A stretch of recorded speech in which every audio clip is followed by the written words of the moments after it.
Invitación. Antes que nada una disculpa, pero ya media hora en el estacionamiento. Llevo 3 años dando este curso, nunca me había tocado que ya hubiera hasta tráfico en el estacionamiento, pero bueno, son los tiempos que estamos viviendo.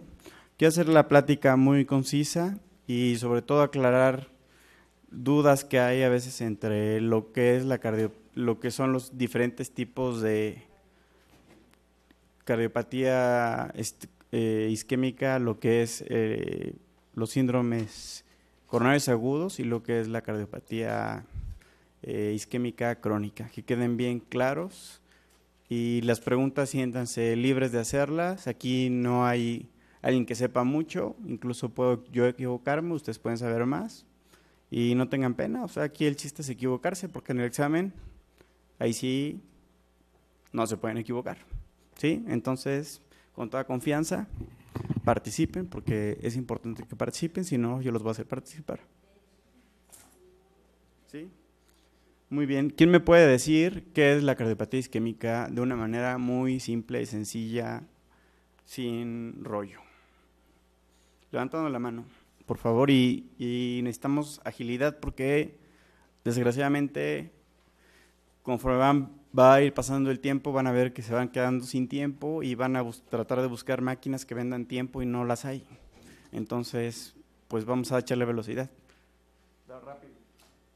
A ver, doctor, que estás hasta delante de lentes, ¿cómo te llamas? Jorge, dime la definición de cardiopatía isquémica. ¿Qué es la isquemia miocárdica? ¿Solamente es una disminución? Porque si ese miocardio recibiera poca sangre, pero está latiendo a 20 latidos por minuto, ¿tendría isquemia? Ok. ¿Quién me puede decir una definición? Bien, gracias, Jorge. ¿Quién tiene otra definición? ¿Cómo te llamas? ¿Natalie?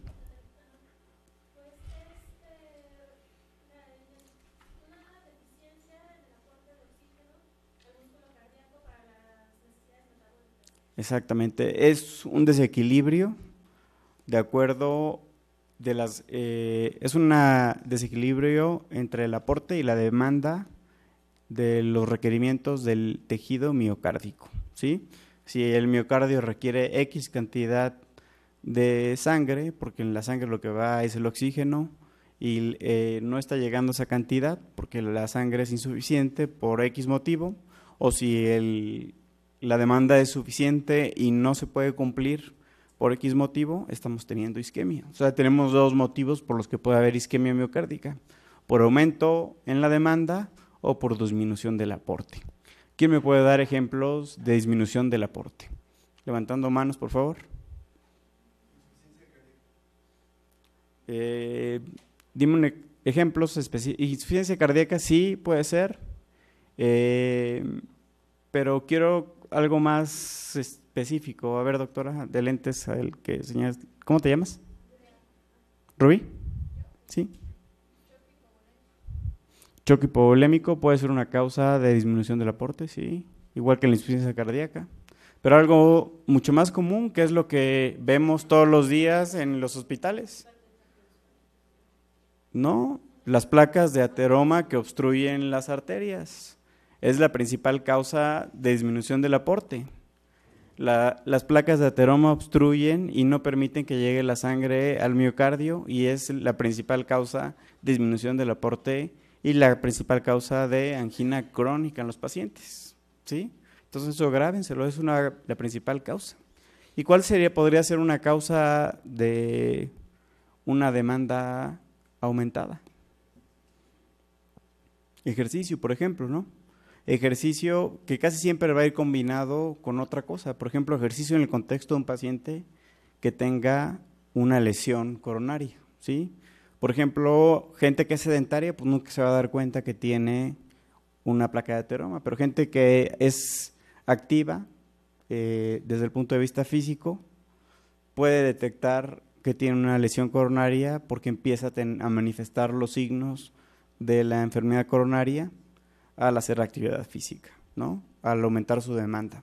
Por eso hacemos las pruebas inductoras de isquemia, que las vamos a ver más adelante, que básicamente lo que hacen las pruebas inductoras de isquemia es aumentar la demanda del paciente de manera inducida, ¿sí? Para buscar o desencadenar la isquemia. ¿Sí se va entendiendo? Si hay dudas, díganme, por favor.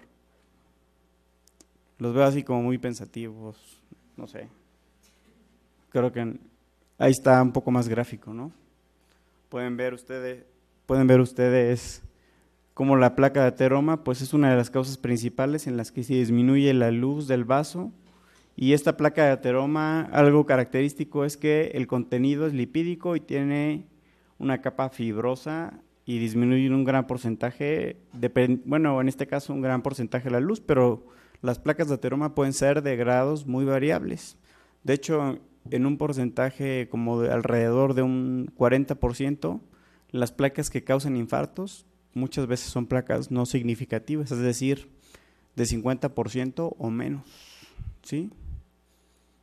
O sea, una placa de 50% que puede ser, tú puedes hacerte una prueba de esfuerzo hoy y mañana tener un infarto. ¿Creen que eso sea posible? ¿Me creen o creen que lo estoy inventando? ¿Por qué?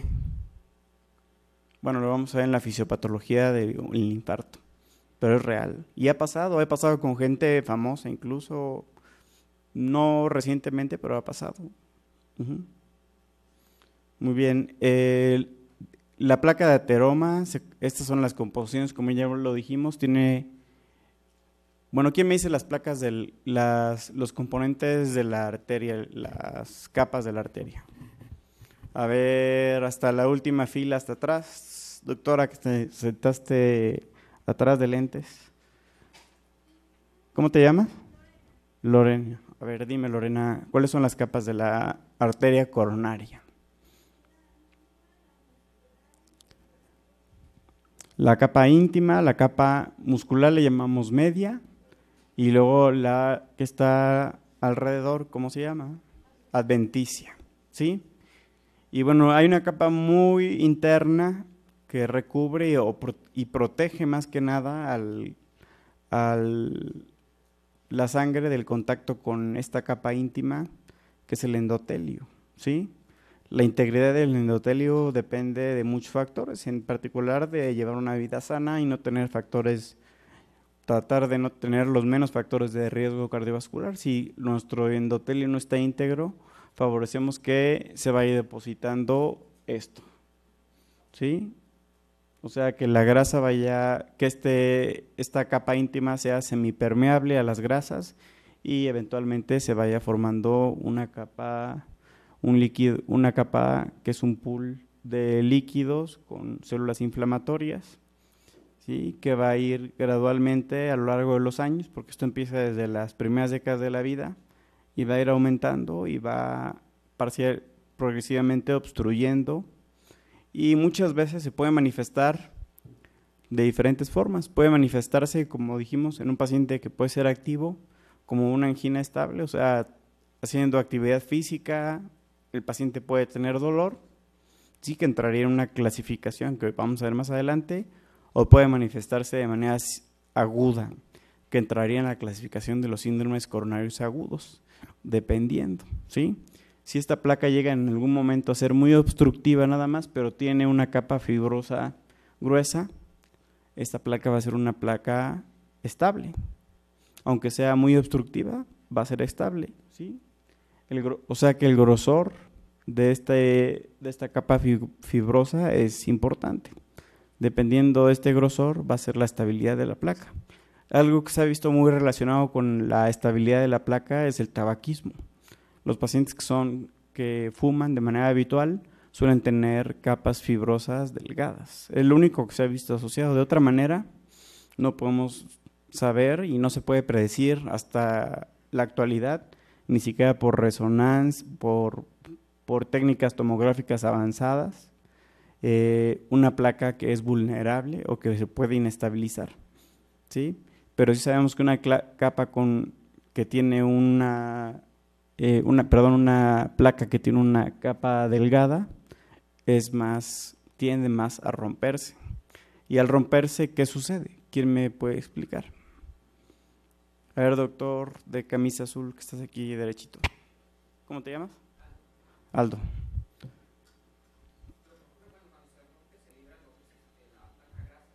Se libera el contenido graso y ¿qué sucede? Bueno, las plaquetas siempre están pasando, ¿no? Entonces, ¿qué sucede con las plaquetas? Se activan, ¿no? La activación plaquetaria hace que se expresen en la superficie receptores que hace que haya adherencia de las demás plaquetas, ¿sí? En este caso le vamos a llamar agregación plaquetaria, ¿sí? Por eso usamos medicamentos en cardiología que les llamamos como antiagregantes plaquetarios, porque no son, la aspirina no es un anticoagulante, ¿verdad? Es un antiagregante plaquetario. Entonces usamos antiagregantes plaquetarios precisamente porque nos ayudan en un contexto que eventualmente un paciente llegara a tener ruptura de una placa a prevenir un infarto. Y hay estudios de larga data que han demostrado que la toma de aspirina de manera regular en los pacientes disminuye la mortalidad en un 30% aproximadamente. ¿Sí? Muy bien. Hay otras causas de infartos, no todo es aterosclerosis, pero sí el 99%. Bueno, más o menos por ahí. ¿Sí? O sea, la mayoría de las causas sí son aterosclerosis, pero deben saber que hay otras causas de infarto como las que vienen y pueden ver en la diapositiva. ¿Sí? O sea, y sí me ha tocado, eventualmente me tocó ver a un paciente ya mayor que traía una vegetación en la válvula mitral y embolizó y un fragmento de la vegetación, y esa vegetación se fue a obstruir la descendente anterior proximal. Obviamente el paciente pues falleció después, aunque se trató y se colocó un stent y salió eventualmente del evento, posteriormente falleció. Pues digo, fue un evento, digo, por la vegetación, el proceso inflamatorio, el proceso séptico y todo esto, pues fue un evento catastrófico. Pero sí hay otras causas, ¿no? Incluso otro tipo de enfermedades inflamatorias que llegan a dañar las arterias, ¿sí? Entonces, les recomiendo que repasen las otras causas que entrarían dentro de la disminución del aporte de sangre al miocardio, ¿no? Muy bien. Es importante dentro del tema de cardiopatía isquémica saber bien los factores de riesgo cardiovascular y como médicos en general, porque queremos llevar a nuestros pacientes a las metas, ¿sí? ¿Quién conoce las metas de dislipidemia? A ver, doctor, dime, tú que estás aquí muy interesado, dime cuál es el colesterol ideal que debemos tener nosotros jóvenes que estamos, ¿no? Súper jóvenes. Bueno, yo no ya tan joven, aunque tal vez sí me vea, pero ya no tanto. 1940, esa cifra, ¿de cuál es tu referencia?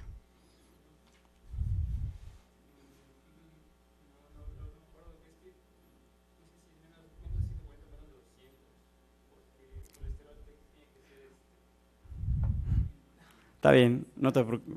A ver, algo importante, el colesterol total es algo del pasado. Ya no nos sirve. Nosotros como médicos valoramos colesterol LDL y colesterol HDL. El colesterol, perdón, LDL, coloquialmente llamado malo, es el malo de la película, va a tener diferentes valores dependiendo nuestro paciente, ¿sí? Un paciente de bajo riesgo, que es alguien joven, ¿no? Sano, deportista, así como ustedes, buscamos 160. Si tienen menos de 160, estamos tranquilos, no le vamos a dar nada. Hay gente que de manera congénita tiene colesterol alto. Y sí me ha tocado ver gente bien joven con arterias hechas pedazos porque tienen genéticamente colesterol bien alto y se infartan súper jóvenes. Bueno, pero eso es porque trabajo en una institución y me toca ver casos que son rarísimos, pero sí existe. O sea que cuando puedan, desen una checadita del colesterol, nada más para saber cuánto andan. Digo, no pierden nada, hay que saberlo, ¿sí? O sea, es poco probable y generalmente hay antecedentes familiares, pero si tienen algún familiar que por desgracia tuvo un infarto de manera temprana, o sea, joven, antes de los 55 años, chéquense el colesterol, ¿sí? No está por demás. El colesterol no tiene nada que ver así de manera directa con, digamos, con la superficie corporal, ¿sí? O sea, hay gente súper delgada con colesterol bien alto y de hecho yo creo que hasta predomina la gente delgada con colesterol alto, ¿sí? Alguien que tiene 2 factores de riesgo cardiovascular, que no sea diabetes, debe tener 130 o menos, ¿sí? Un paciente diabético debe tener menos de 100 y un paciente que ya tuvo un infarto debe tener menos de 70, ¿sí? Entonces, esto para que lo tengan. Eventualmente me gustaría buscar la manera de pasarles la clase. Desde hace tiempo me ha gustado subir casos a una fanpage que hice en Facebook donde pongo casos.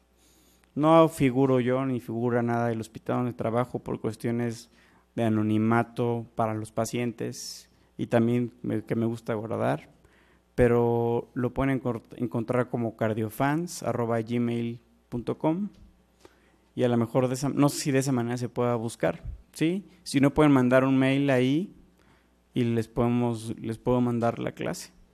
Cardiofans, así como se escucha, @gmail.com y les puedo hacer llegar la clase completa para que no estén copiando, ¿sí? Pero sí anoten lo que hay que repasar, ¿no? En términos de dislipidemia. Ahora hablando de HDL, que es el bueno de la película, hay que tenerlo arriba de ¿cuánto? ¿Quién me dice?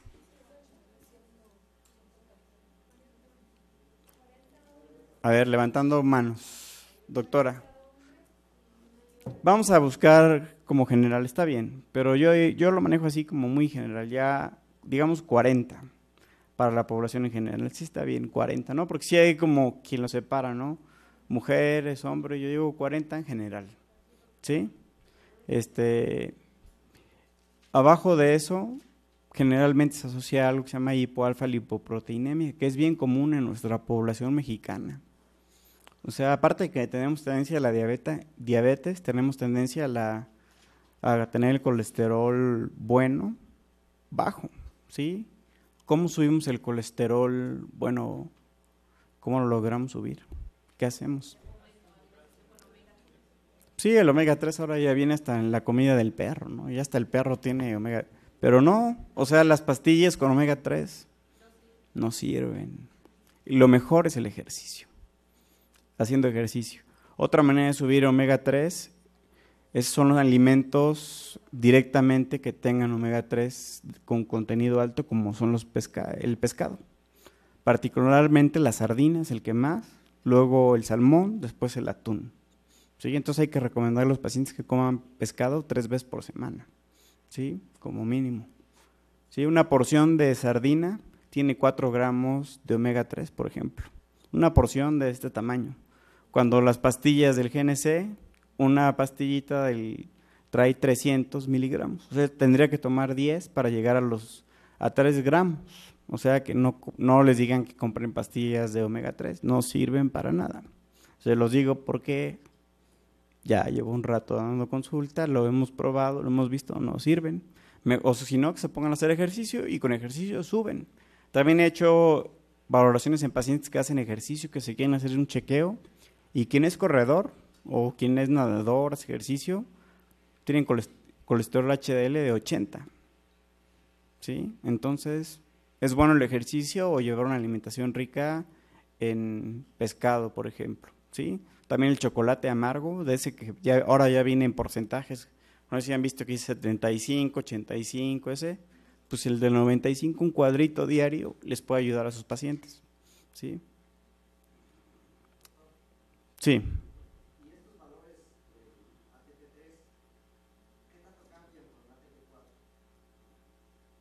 Bueno, pues los puedes revisar, o sea, ya para fines de examen los puedes revisar. Aquí nada más es como, mi idea es darles un panorama y que ustedes tomen la guía y los vean. Ya meterme así como a revisar y debatir el ATP no es la finalidad de la clase, ¿no? Muy bien, aquí es como puede ir progresando la placa de ateroma, eventualmente a lo largo del tiempo. Generalmente desde que somos muy jóvenes puede iniciarse con esta pequeña lesión, pues estría grasa que se le llama, y desde los 14, 15 años ya podemos tener estrellas grasas y eventualmente se van formando placas, ¿no? Dependiendo de nuestros hábitos y nuestros factores de riesgo cardiovascular. ¿Quién me dice cuáles son los factores de riesgo cardiovascular? ¿Quién interrogaría a un paciente que le llega a urgencias, que llega con dolor? Y digo, a ver, quiero ver si este paciente realmente está en riesgo porque tiene los factores de riesgo cardiovascular. Digamos, es un hombre de 55 años. A ver, doctora, ¿qué le preguntas? Ya te dije, 55 años. Sexo 3 veces por semana. Tabaquismo, ajá. Tabaquismo es uno superpotente, ¿eh? Aumenta 10 veces la probabilidad. La actividad ya la dijimos. Hipertensión, diabetes. La obesidad no es un factor tan potente.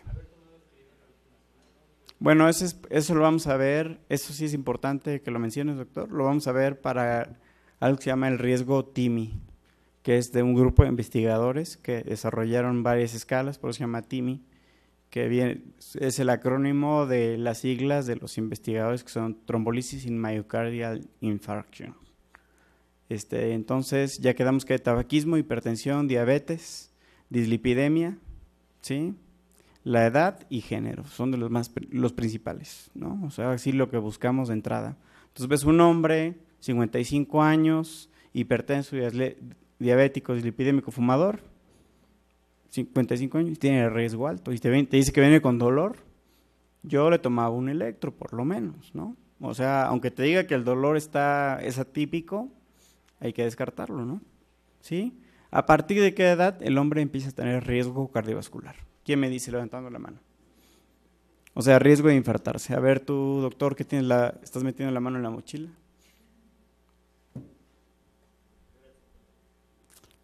¿Quién sabe? Doctora de lentes.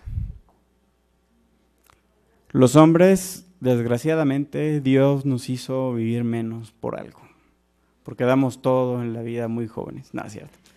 Bueno, arriba de los 45 tenemos más riesgo y las mujeres arriba de los 55, pero la realidad es que las mujeres tienden a infartarse pues más hacia los 60, 65, sí, por cuestión hormonal, y nosotros hombres pues en la década de los 50, ¿sí? Y arriba de los 70 años el riesgo se equipara, ¿sí? Muy bien. Estas son las cifras de presión arterial que pues, vale la pena que la sepan, ¿no? O sea, eso lo tienen y puede variar con las guías JNS8, ¿no? A lo mejor no la tengo actualizada en eso, pero también ustedes, pues les sirve para que lo repasen y las tengan a lo mejor al día, ¿no? Pero al final de cuentas no varía mucho, es la misma burra pero revolcada, como decían en mi pueblo, porque yo no soy de aquí, ¿no? Muy bien. Bueno, sabemos que la diabetes es un factor de riesgo importante, el tabaquismo, ya lo dijimos, ¿sí? Para hablar de infarto hay que saber anatomía coronaria. ¿Están de acuerdo? Muy bien. Entonces hay que saber qué paredes van a ver las derivaciones cardíacas. ¿Les parece bien? ¿Sí? Entonces hice este diagramita como para que vieran más o menos el territorio de la coronaria derecha. La coronaria derecha y la coronaria izquierda tienen ostiums independientes, ¿sí? Pero la coronaria derecha suele irrigar entre un 30 y 40% del miocardio, ¿sí? Estamos hablando del miocardio del ventrículo izquierdo. Aquí sí vale la pena hacer una aclaración porque mucha gente dice la coronaria derecha irriga el ventrículo derecho, y no. La coronaria derecha y la coronaria izquierda irrigan el ventrículo izquierdo nada más. El ventrículo derecho recibe ramas nada más de la coronaria derecha, pero el ventrículo izquierdo, si tú lo ves y lo tuviéramos en la mano, es pequeño.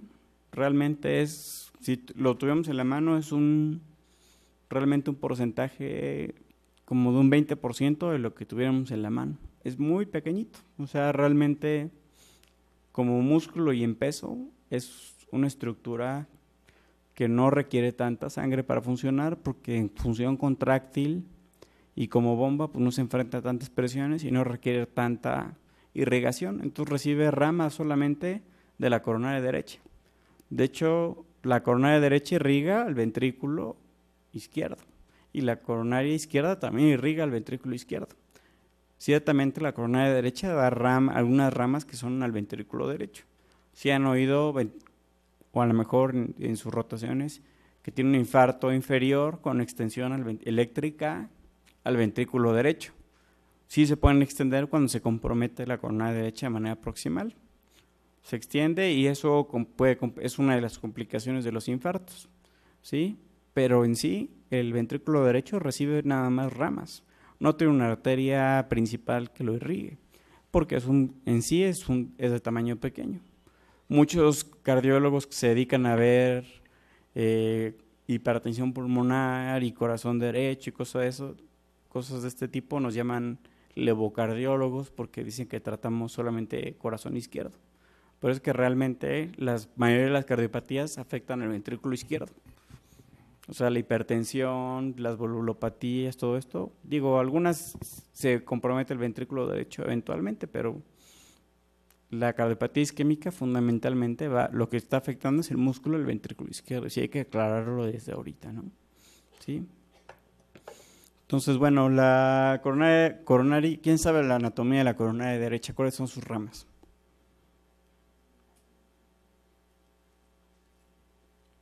¿Nadie? La arteria del nodo, los ramos ventriculares, la descendente posterior, la rama ventricular posterior. Bueno, den una revisadita, a lo mejor no viene mucho en el examen, pero sí vale la pena que la chequen para que sepan cuáles son.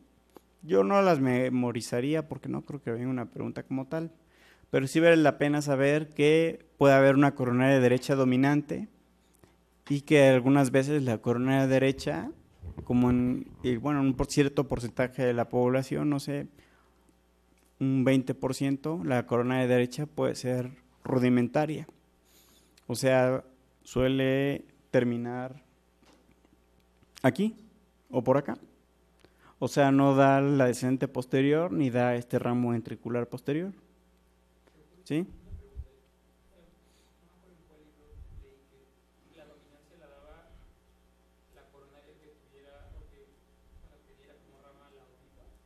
No, la dominancia la da la arteria que dé la descendente posterior y la arteria del nodo auriculoventricular. ¿Sí? Entonces, a veces cuando la coronaria derecha se queda aquí, pues la va a dar la circunfleja, seguramente. O sea, si tú estás haciendo un cateterismo y empiezas inyectando, generalmente empezamos inyectando al lado izquierdo, pero si empiezas inyectando al lado derecho y ves una arteria que termina aquí, te vas a esperar una circunfleja grandísima, ¿sí? Y bueno, aquí esta es una circunfleja que podría ser dominante, ¿sí? Porque está dando una descendente posterior, por ejemplo, y estos son ramos ventriculares. Esta es la circunfleja, ¿sí? Tiene un nacimiento común que es el tronco coronario izquierdo. ¿Alguien sabe cuánto mide el tronco coronario izquierdo, más o menos? En longitud. De 8 a 12 milímetros. ¿Y en diámetro? ¿Cuánto miden en diámetro los coronarios? ¿Alguien se ha preguntado más o menos? El tronco. Bueno, el tronco coronario izquierdo mide aproximadamente entre 4, bueno, no 4 es muy chiquito, entre 5 y 6 milímetros. Y la coronaria derecha proximal mide más o menos entre 4 y, yo diría que 4 a 4.5 milímetros, ¿sí? Proximal. Ya la descendente anterior proximal suele medir 3.5 milímetros y la circunfleja proximal es un poco más delgada, suele medir 3 milímetros. Para que se ubique más o menos en qué dimensión estamos hablando de arterias, ¿sí? La circunfleja irriga la pared lateral. Sí, la coronaria derecha irriga la pared inferior. Sí, o pared diafragmática, y se va a manifestar cuando está obstruida como una alteración en las derivaciones D2, D3 y ABF. Y cuando es muy grande, que son casos extraños o extraordinarios, puede alterar hasta B5 y B6, que son las derivaciones de la cara lateral baja. Que de hecho este fin de semana tratamos una coronaria derecha dominante. Lástima que no pude tener el video aquí, pero si se meten a la página eventualmente, ahorita dejé de subir videos de hace tiempo, pero subo videos de los casos a veces de hemodinamia y todo. Claro, no aparece de qué hospital ni nada, pero aparecen los casos. Pueden poner comentarios y subo electros interesantes, de taquicardias ventriculares, de todo. A quien le guste cardio, pues es al gusto. Ahí sí es al gusto. ¿Sí? Bueno, la pared lateral está irrigada por la circunfleja, y aquí viene que pues más o menos es dominante en un 15 a 20%, porque da la descendente, es cuando da la descendente posterior, ¿sí? Y de sus ramas de la circunfleja es importante que sepan que da pues las arterias que se llaman las marginales obtusas, ¿sí? O del margen obtuso. Y por su contraparte, las arterias de la coronaria derecha se llaman arterias del margen agudo, pero en la práctica diaria no se utiliza tanto ese término como el margen agudo, pero sí las marginales obtusas sí se utilizan en la jerga, digamos, cardíaca. Les llamamos, bueno, abreviadas MO, ¿no? Tienen la primera MO ocluida, la segunda MO. Generalmente hay 2 o 3 marginales obtusas, y cuando es dominante, pues da posterolaterales o incluso descendente posterior, ¿sí? Y la pared anterior, pues la da la arteria principal de todas, que irriga más o menos el 40% del miocardio, que es el descendente anterior, que va a tener ramas septales y ramas diagonales.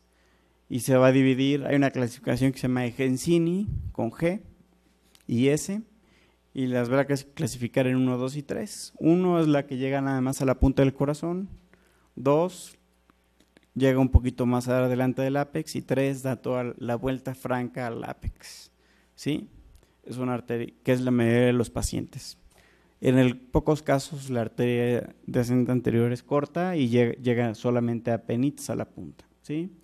Las ramas diagonales suelen ser vasos bastante grandes, y las septales pues varían en dimensión, pero son arterias también de calibre importante, pero habitualmente por hemodinamia no se tratan, porque aunque son grandes, no llegan a tener un calibre suficiente para que sean tratables. Para que un vaso sea tratable por intervención, tiene que ser mayor a 2 milímetros.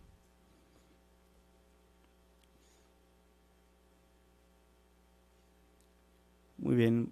Bueno, ya hablamos que los infartos están dados por placas de ateroma, y porque eventualmente se forma en esa placa de ateroma se inestabiliza y se forma un coágulo. O sea, un síndrome coronario agudo viene derivado de la ruptura de una placa de ateroma y la activación de las células, de los fragmentos de célula que son las plaquetas, y la agregación plaquetaria, ¿sí? Y aquí tenemos un ejemplo de una placa que por otro lado es una placa muy estable, que tienen como pueden ver, no todas las placas van a crecer de manera concéntrica. Esta es una placa excéntrica, ¿sí? Se extiende alrededor, no todas son redonditas y bonitas, sino esto se extendido hacia un lado, ¿de acuerdo? Esto es como lo vemos en la sala de hemodinamia. En la sala de hemodinamia no se ven colores, ni aparece un letrerito de esta coronaria derecha, ¿no? Aquí es como se ve. Esta es la coronaria derecha en una proyección oblicua anterior izquierda, y esta es la parte proximal, tercio medio, y esta es la descendente posterior y el ramo ventricular posterior, ¿sí? Esta es una placa con una lesión. Por eso una angiografía coronaria nos es útil, porque podemos identificar el sitio de lesión y además podemos tratarlo. Posiblemente, si la viéramos por dentro, veríamos esto, ¿sí? Y esto en la actualidad es tratable por catéter sin tener que abrir al paciente y con una sierra exponer el corazón y pegarle un puente. Se trata por intervención coronaria. Es lo actual y eso ya lleva tiempo, no es de ahorita, lleva 20 años que se hacen las angioplastías coronarias. Ya por eso los cirujanos cardiovasculares, con todo respeto, porque tienen la verdad mucha habilidad en muchas cuestiones, sobre todo en el área valvular, siguen teniendo bastante todavía juego, pero el área intervencionista está desarrollándose muchísimo, tanto que ya hay válvulas que se están cerrando para colocarse de manera percutánea. O sea que en un futuro es posible que ya no se requiera tanto, aunque siempre va a ser necesario un cirujano cardiovascular. Pero por ejemplo en Estados Unidos ya los cirujanos cardiovasculares, hay hospitales donde no aplican ni uno solo, porque ya todos están aplicando para cardiología intervencionista, ¿sí? Ya de hecho el otro día vi uno manejando un taxi. No, es cierto. Que me oigan, ¿no? No, pero no, es broma. Bueno, aquí viene este artículo, si lo pueden leer, si tienen tiempo, está disponible de manera libre en el New England y es un artículo clásico como el 94, ¿sí? Yo creo que tenía como 5 años en esa época, pero bueno, ya leía un poco de medicina y aquí se ve cómo se empiezan a adherir desde las células inflamatorias al endotelio y empieza a formarse la placa de manera gradual, ¿sí? Las placas migran y van formando este componente mixto de células inflamatorias que al fagocitar la grasa tienen un nombre. ¿Quién me dice cómo se llaman? A ver, doctor, de hasta allá atrás. Sí, ese que dijiste yo. ¿Cómo te llamas? José, muy bien. Células espumosas, muy bien. Entonces, ¿y esto qué será, José? De lo que dijimos de la placa y sus componentes, ¿qué crees que sea? ¿Quién levanta la mano y nos dice qué es lo que mencioné, platicamos, que componen las placas de ateroma? Sí, bueno, es muscular y es algo mixto, pero esta es la capa fibrosa que le da la estabilidad, ¿no? Es la capa fibrosa, ¿sí? Muy bien. Bueno,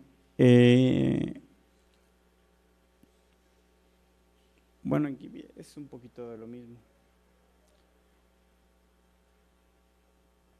Bueno, vamos a ya entrar, esto fue como un preámbulo para entrar en materia a lo de la clase, como para calentar un poquito.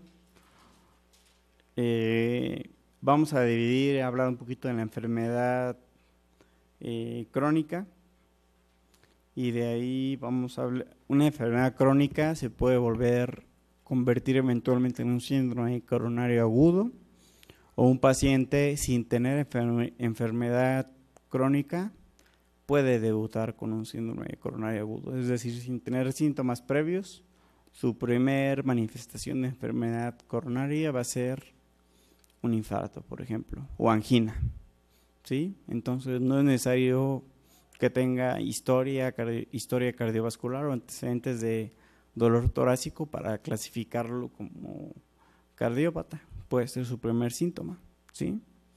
Pero hay pacientes que pueden empezar con enfermedad, en este caso con angina, por ejemplo, que es uno de los síntomas más comunes, angina de esfuerzo, y tendrán un tratamiento muy particular porque la fisiopatología de la cardiopatía crónica o angina estable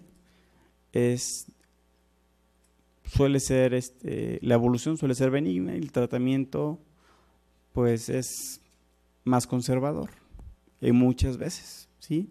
pero hay que saber cómo evaluar a estos pacientes, ¿sí? Entonces, ¿quién me dice que es la angina estable?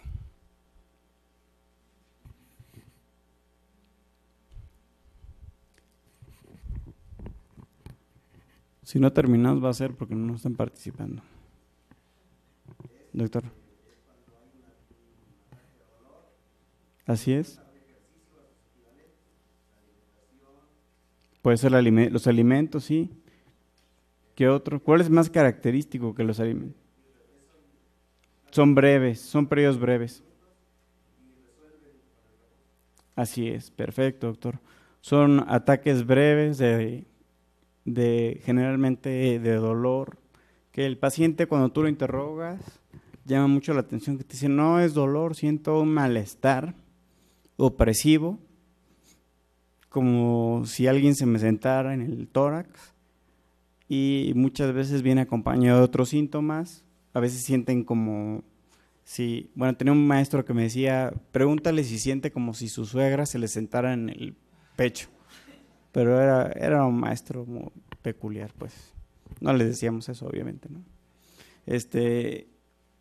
A ver, algunos pacientes sienten que les aprieta en el pecho, el cuello o la mandíbula como apretada, y bien desencadenados pueden ser por alimentos, porque cuando uno come de manera abundante la sangre, tiende a haber un como robo de sangre hacia el estómago, y si es muy severa la lesión puede haber angina por alimentos, que no es raro en adultos mayores, por ejemplo, o más comúnmente con la actividad física, ¿no?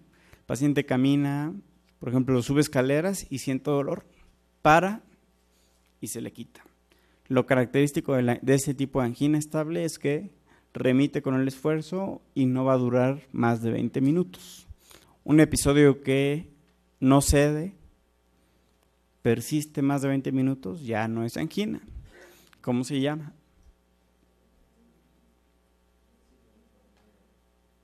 Se llama infarto. Si no es angina, es infarto, ¿sí? Si el dolor sigue, es infarto. ¿Y qué hacemos con ese paciente? Salimos corriendo y lo dejamos ahí, ¿no? Pues sí, si no lo conozco, pues no. Pues lo llevas a un hospital o le dices, ¿sabes qué? Pues acudo a un hospital. ¿Qué le podríamos dar a un paciente así si estamos en el súper y está teniendo una aspirina, ¿no? Mastica una aspirina. Inmediatamente lo que podemos hacer y remitirlo a algún servicio. Si tiene derecho a audiencia, centro médico, tiene hemodinamia 24 horas, o sea, se puede resolver los infartos durante todo. Si tiene derecho a audiencia, digo, si no, tendrá que pagar, pero también se la atiende durante 24 horas todos los días del año, y en el Instituto de Cardiología también, pero ahí sí tiene que pagar a fuerza, ¿sí? Pero en el Hospital de Cardiología del Centro Médico Nacional Siglo XXI se le pone un stent de última generación a todos los derechohabientes, cualquier día de la semana, cualquier día del año, a cualquier hora, si tiene un síndrome coronario agudo. Entonces, díganle, vaya a urgencias, ¿sí? No me los manden cuando esté yo, porque yo tengo mucho trabajo. No, es cierto. Muy bien, entonces, ¿quién conoce cómo se clasifica la angina de acuerdo a la Canadian Cardiovascular Society? ¿Sí le han oído? Y todos ven para el piso. O sea, ¿en el piso está la respuesta o qué? A ver, doctora, de la chamarra azul. No, dije la otra. Pero tú tampoco te la sabes. Bueno, es bueno saber que tú tampoco te la sabes. Doctora de lentes, aquí. Have you ever heard this classification before? All right. Tell me, please. Son 4. Es como la New York Heart. Ya la vieron, me imagino, ¿no? Con el doctor Orihuela, no sé si él les dio la clase de... ¿Sí? Es muy parecida. A ver, clase 1. ¿Mande? 1 es sin dolor. Uno siempre va a ser, uno es sin disnea, uno es sin dolor. 2, no, con gran actividad física va a haber dolor de pecho. 3, no hay medianos. A ver, ese es un error bien común. No hay disnea para la New York Heart ni para esta, no existe el mediano, que disnea de medianos esfuerzos ni angina de mediano, no existe eso. No sé en dónde lo oyeron, si en el radio o en la revista, en TV Novelas, que es la revista que yo leo, no he visto ese artículo, pero no hay medianos, o sea, es ligero o intenso. Sí, es 1, nada, 2 es intenso, ¿sí? Perdón, 2 es ligero, 3 es intenso y 4 reposo. ¿Sí? Así nada más. No hay no cabe el intermedio, ¿dónde lo quieres meter? No cabe. Igual es para que no se confunda, porque esta sí puede ser una pregunta del examen, ¿no? Paciente con clase 3 de la CSS, porque a lo mejor viene CSS, Canadian Cardiovascular Society, se presenta a usted el servicio de urgencias con X, ¿no? Entonces ya saben que es un paciente que tiene dolor con mínimos esfuerzos, ¿no? ¿Qué son mínimos esfuerzos? Cambiarse, o sea, las actividades mínimas de la vida cotidiana, ¿sí?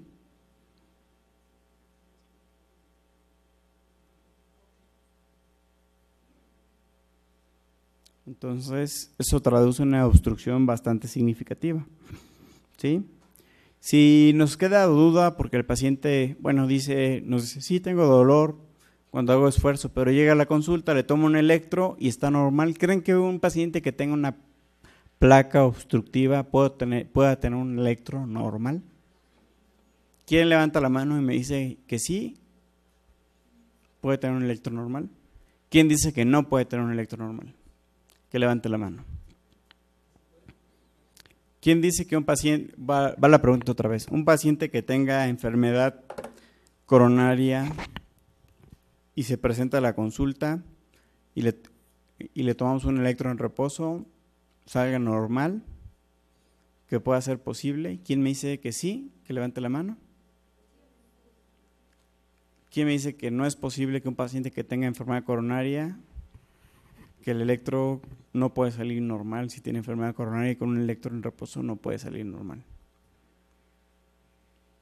A ver, de los que levantaron la mano, ¿por qué puede salir normal un electro si tiene enfermedad coronaria?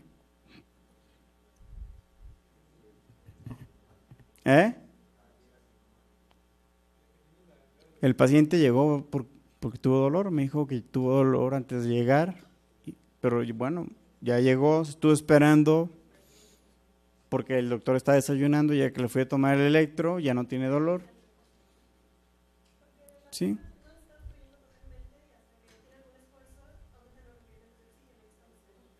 Ok, entonces, ¿qué hacemos? Una prueba inductora. ¿Cuáles son las pruebas inductoras de isquemia? Sí, muy bien. Para eso existe la banda, ¿no? Lo subimos a la banda.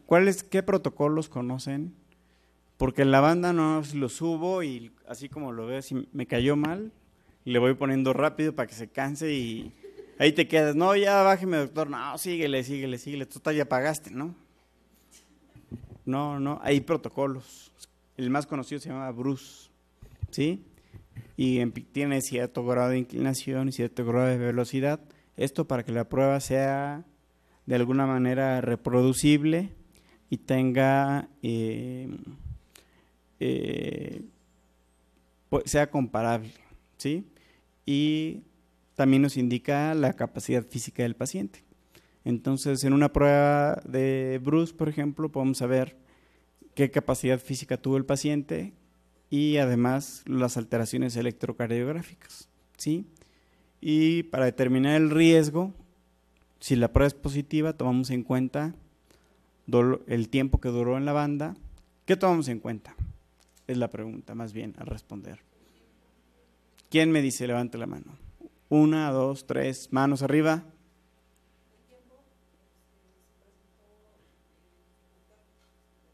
No, dificultad no.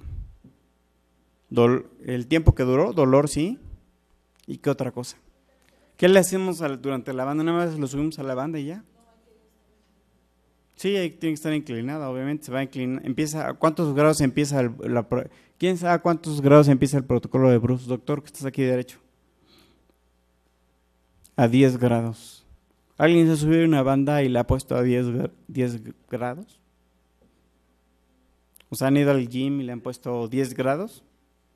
10 grados está pesado. Incluso caminando está pesado. Y si le pones trotando y empieza a 10, ya cuando van a tercera etapa el paciente tiene que ir trotando. O sea, es una prueba pesada. ¿Sí? ¿Qué hacemos los cardiólogos? ¿Qué nos gusta hacer a los cardiólogos? Tomar electro. ¿Qué vemos en el electro? ¿Qué buscamos? ¿Qué alteraciones del ST? ¿Pero qué alteraciones del ST? Levantando manos y no te dicen, yo oigo nada más, ST. Doctora. No, si hay elevación se me está infartando el paciente, yo corro porque digo, ya me infarté un paciente aquí en la prueba, no puede ser. Lesión ya te metiste en Honduras. A ver, háblame, ¿qué es una lesión subepicárdica? ¿Qué es una lesión subendocárdica? ¿Qué es isquemia subepicárdica? ¿Y qué es isquemia subendocárdica? No, pues eso venimos a aprender, no nadie está juzgando a nadie, estamos aprendiendo. Pero está bien, o sea, contestaste bien. La lesión, ¿en qué se va a manifestar en el electro? ¿En qué parte, sabes, de ondas, segmentos, intervalos, ¿no? ¿En qué se va a manifestar? Es en el ST, ¿qué es el ST? Es el segmento ST, ¿no? Es un infradesnivel del segmento ST, ¿sí? Entonces se va a manifestar, la derivación más sensible es B5. Una prueba de esfuerzo no localiza la isquemia, o sea, aunque sea B5 no quiere decir, o sea, aunque se altere B4, B5, B6, no quiere decir que va a ser la circunfleja, porque es la cara lateral, ¿no? Que ya dijimos que B4, B5, B6 ven la cara lateral. Una prueba de esfuerzo no vale, solamente que eleve, sí puede llegar a elevar, y a veces lo paramos y baja, por suerte, ¿no? Digo, porque sí nos ha tocado de que, y lo paramos, porque hay gente que tiene enfermedad muy severa, ¿sí? Pero, ¿cómo se llama cuando eleva el ST? ¿Cuál es el término médico electrocardiográfico para denominar esa alteración del ST? ¿Lesión qué? Subepicárdica. ¿Y la isquemia subepicárdica cómo se manifiesta en el electro, doctora?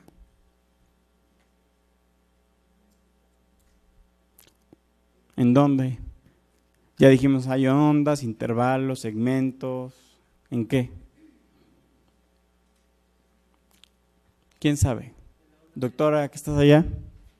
¿Cómo te llamas? ¿Bárbara? Sí, ya te había oído, pero estoy esperando tu respuesta. Muy bien. T invertida, ¿no? ¿Y la T acuminada? ¿Qué es? Isquemia. Ok, muy bien. Entonces, bueno, lo vamos a repetir para que quede claro, ¿no? Pero T acuminada, isquemia subendocárdica. T invertida, isquemia subepicárdica. Y con el ST es al revés. ST infradesnivelado, lesión subendocárdica. ST hacia arriba, mándemelo a mí, porque es para que le destapemos una arteria. Es isquemia subepicárdica, es un infarto. Es un infarto con elevación del ST, ¿sí? Que no se debería ver en una prueba. En una prueba buscamos lesento, ¿no? Bueno, que así le llamamos lesión subendocárdica, ¿sí? Pero no es la única prueba. Supongamos que este paciente tiene 90 años. Bueno, hay gente que a los 90 años es muy funcional y puede vivir hasta los 97 y bastante bien. No por eso no le vamos a hacer una angioplastía. Yo he hecho angioplastías de pacientes de 90 años. Sí, los tratamos. De hecho, yo personalmente no, pero hay gente que sí quisiera vivir 90 y tantos y es justo, ¿no? Si están bien, ¿por qué no? Pero no lo puedo subir a una banda. ¿Qué le hago? Nada más nos queda esa opción. Un ecocardiograma con dobutamina. Muy bien, ¿qué el ecocardiograma con dobutamina qué valoramos? O sea, ¿cómo es la manera en que detectamos la isquemia? ¿Alguien sabe cómo funciona? Lo que se hace es el paciente se toman mediciones basales, o sea, con el paciente y bueno, lo canalizamos, tomamos mediciones en varias proyecciones, generalmente usamos 4 proyecciones. No vamos a hablar de las proyecciones, eso no creo que venga en su examen, las pueden ver, pero bueno, se hacen diferentes vistas ecocardiográficas en reposo y luego se hacen con una infusión que habitualmente es dobutamina. Y el programa, hay un software que traen algunos aparatos, ¿no? Tiene que ser un aparato, pues bueno, más o menos, para que podamos hacer el estudio. Entonces el aparato, vamos subiendo las gamas de la dobutamina y podamos comparar la movilidad con ciertos niveles de infusión de dobutamina. Obviamente lo que estamos aumentando es el consumo de oxígeno del miocardio. ¿Qué pasará si el paciente tiene poco aporte por una placa y le estamos aumentando el consumo? Esa parte que está isquémica, ¿cómo creen que sea su movilidad? ¿Mayor o menor? Menor, ¿no? Entonces, cuando comparamos esa parte con la basal, vamos a ver que una parte del corazón se deja de mover. Entonces, de esa manera podemos decir hasta la arteria. Un ecocardiografista experto puede decir alteración de la movilidad en la infusión de dobutamina en la pared anterior o en la pared inferior que sugiere coronaria derecha, circunfleja, descendente anterior. Entonces, un ecodobuta es muy útil. Igualmente, la medicina nuclear o gamagrama es un estudio que se hace con una gamacámara. Es un estudio caro porque se requiere una gamacámara, que es un aparato grande como un tomógrafo, pero se inyecta algo que se llama radiotrazador, que es una sustancia que básicamente lo que va a hacer es como pintar, digamos, de alguna manera el corazón y se distribuye de manera uniforme por un corazón que tenga arterias normales. Pero si tiene una arteria obstruida, pues no se va a distribuir. Entonces se hacen 2 fases, una fase en reposo, en la que no debe haber alteraciones, y una fase en la que inducimos estrés. O sea, estrés que puede ser inducido si el paciente está bien y es apto para caminar, puede ser en una banda. O sea, lo subimos a la banda y en la banda se le inyecta el radiotrazador justo ahí en el momento que está en el máximo esfuerzo y es como una foto porque ahí queda marcado digamos, si está el defecto de perfusión ahí, se le inyecta y no importa ya después que baje, pasa tranquilamente a la gamacámara y se captan las imágenes. Y es como si la foto queda al momento que se hace la inyección y se ven las alteraciones en la perfusión y aquí lo podemos ver, ¿sí? Por ejemplo, esta es la pared, digamos, a ver en cuál se podría ver bien. Esto arriba, esto es bueno, aquí está medio invertido, pero ¿en cuál le será útil? Digamos, aquí tenemos una perfusión normal. Esto es como si recortáramos el corazón. Si lo tuviéramos de esta manera y lo hiciéramos una rebanada, ¿sí? Y aquí tenemos una perfusión normal. Y aquí en el estrés, vean cómo no pinta de manera adecuada, ¿sí? Esta porción corresponde al septum y esta a la pared anterior. Entonces, el paciente tiene un defecto de perfusión anteroseptal. ¿Quién da la irrigación de la porción anteroseptal? La descendente anterior, ¿no? Que da las ramas septales, ¿no? Y la anterior. Entonces ya con eso tú dices isquemia anteroseptal y como se ve, bueno, ahí ya es de experiencia porque generalmente esto lo hace un cardiólogo con especialidad en medicina nuclear, ya te dice isquemia anteroseptal de grado moderado. De hecho, en nuestro hospital nos basamos en este estudio principalmente para meter a un paciente a cateterismo. Un paciente con grado moderado de isquemia ya tiene indicación para hacerse un cateterismo. Tú ya vas dirigido, aunque encuentres otras arterias. Si nada más sale isquemia aquí, le tratas esta, porque esta es la que tiene el problema. Este es un estudio funcional. El ecodobutamina sí se usa, pero en nuestro país no está tan difundido, aunque sí se hace, pero no es como, digamos, es que como sigue siendo operador dependiente, este estudio es más, suele ser más objetivo, pero el ecodobuta sin duda es muy útil y es más económico. Este estudio de manera privada llega a salir hasta 12,000, 15,000 pesos. ¿Sí? En una institución pues es gratuito y se pueden tener bastante bien. No sé qué pasó, pero ya regresamos. Ok. Y bueno, el eco, lo que comentamos, ¿no? Estas son las imágenes y así es como se compara, ¿no? Podemos tener la misma imagen y tenemos la fase etapa 1, que puede ser la basal, con ciertos grados de infusión de dobutamina, con más dobutamina, y comparar la movilidad con diferentes niveles de dobutamina, ¿sí? Y así podemos ver las 4 proyecciones que se hacen habitualmente en un ecodobutamina. Es un estudio bastante bueno también, pero finalmente sí depende un poco de la práctica del operador. Por eso casi las instituciones que yo conozco bien, que son el Instituto de Cardiología Ignacio Chávez y el Centro Médico, las dos se basan mucho más en la medicina nuclear para tomar las decisiones de un paciente, ya sea para cirugía o para cateterizarlo, aunque sí se hacen ecodobuto, ¿sí?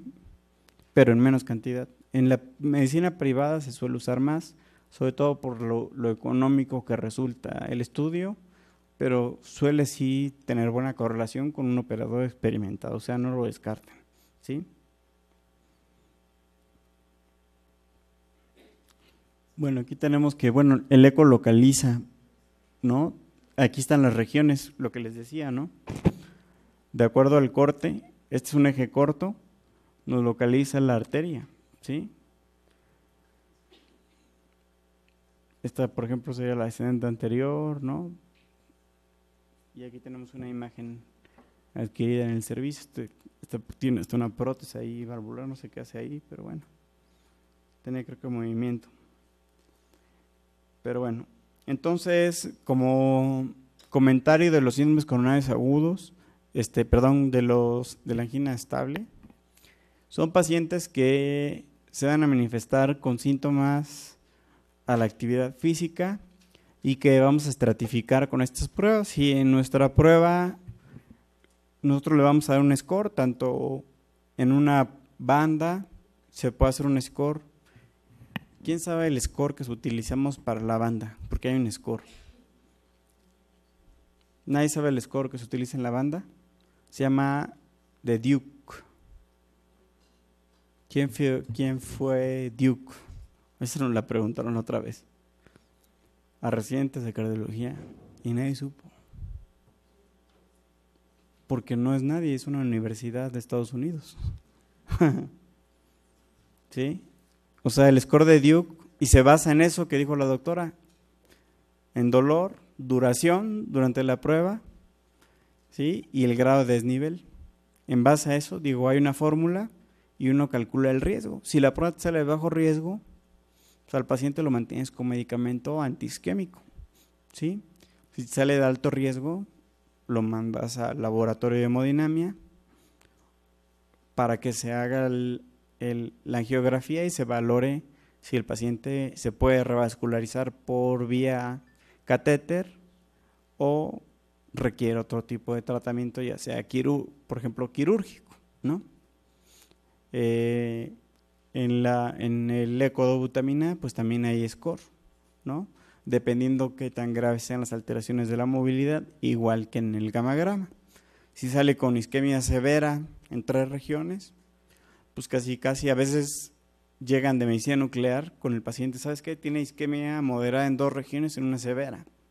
Llegan de ahí, pues bueno, pues lo internamos directo, porque ese paciente no es conveniente que ande en la calle, porque no se le vaya a ocurrir salir corriendo, no sé, a algo y se infarte, ¿no?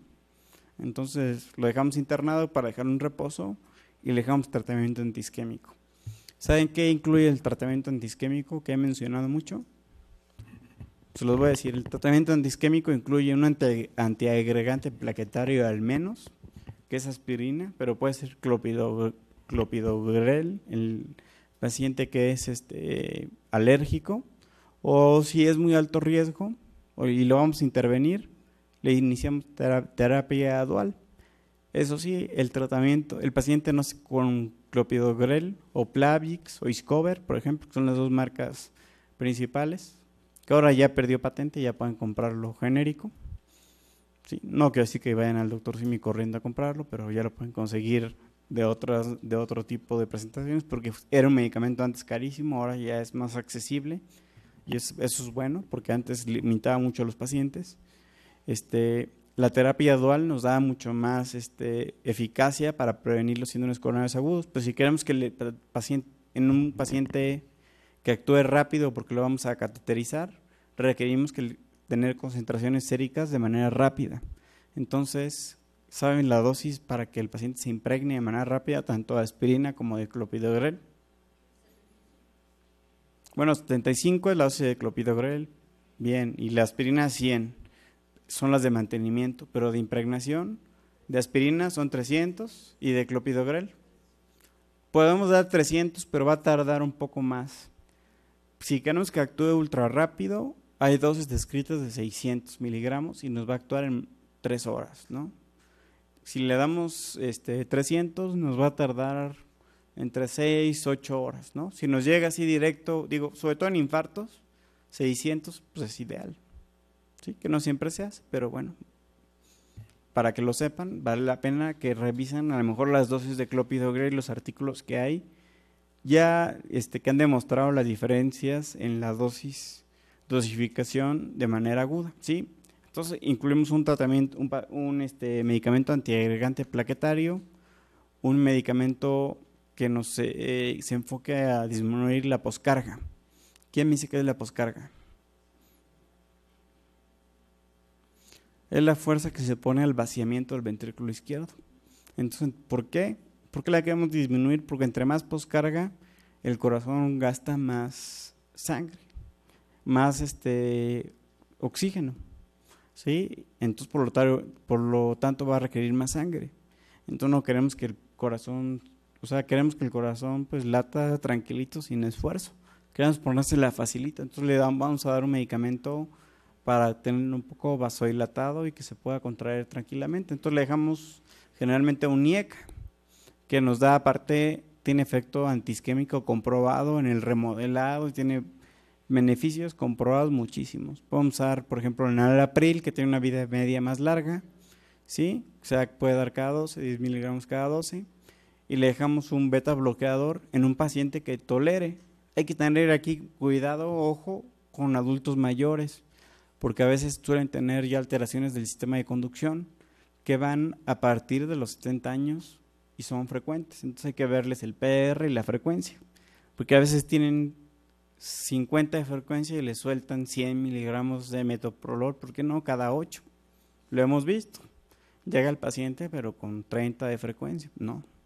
El metoprolol, cuando lo inician, empieza lo bajito. Sí hay que darlo cada 12 horas, siempre, aunque lo empiecen bajito, pero empiecenlo a un cuarto de tableta y de ahí lo van subiendo, en todo paciente, porque si no lo toleran, por experiencia le digo, no lo van a tolerar, ni un adulto. Hay que empezarlo bajito y lo van titulando hasta llegar a las que quieran. Habitualmente es raro el paciente que requiera 100, sí hay gente que requiere 100, sobre todo los que son muy adrenérgicos, gente joven, a veces requiere 100 miligramos cada 12 horas, y le agregamos también una estatina. La atorvastatina es el medicamento que tiene más estudios con respaldo para este tipo. En un síndrome coronario agudo usamos 80 miligramos de atorvastatina, pero en un paciente estable con 10 miligramos casi siempre es suficiente. ¿Sí? Sí.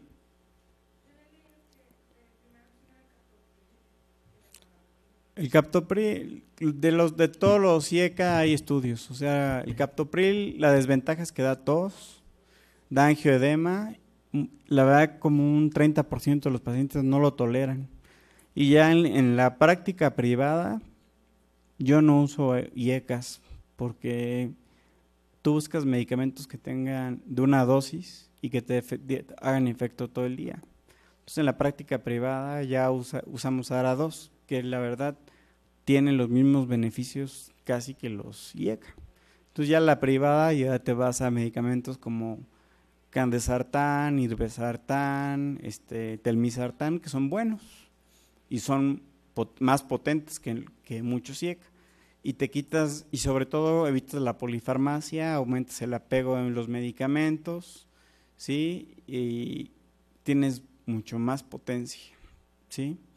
Pero institucionalmente, y el enalapril personalmente a mí me parece un medicamento muy bueno porque es potente y hasta le podemos dar 20 miligramos cada 12 horas incluso.